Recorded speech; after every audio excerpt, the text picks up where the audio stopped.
నిజంగా ఎంత సిగ్గుచేటు అంటే ప్రతి పేదవాడు కోరుకునేది వైద్యం, విద్య, అలాగే ఇల్లు ఉండటానికి. ఇళ్ళ కొత్తవి కట్టించారు, ఉన్న ఇళ్ళు పూర్తి చేయరు. స్కూల్స్ నాడు నేడు ఆపేశారు, ఇంగ్లీష్ మీడియం తీసేశారు, ఏమంటారు ట్యాబులు తీసేశారు.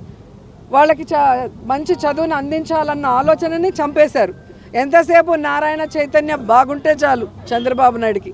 తర్వాత విద్యా దీవెన, వసతి దీవెన, ఫీజు రింబర్స్మెంట్ అన్నీ గాలికి వదిలేసి మీకెందుకురా చదువులు, పేదవాళ్ళు కూలీ చేసుకోవాలన్న విధంగా ఈరోజు ఎడ్యుకేషన్ మినిస్టరు లోకేష్ కానీ వాళ్ళ నాన్న మరి చంద్రబాబు నాయుడు ప్రవర్తిస్తుంటే, నా ఓజీకి 1000 రూపాయలు పెంచితే చాలు టికెట్, మీరు ఎక్కడ చచ్చినా నాకు అనవసరం అని చెప్పి ఈరోజు పవన్ కళ్యాణ్ గారు ఏ విధంగా ప్రమోషన్స్లో బిజీగా ఉన్నారో మీరు చూశారు.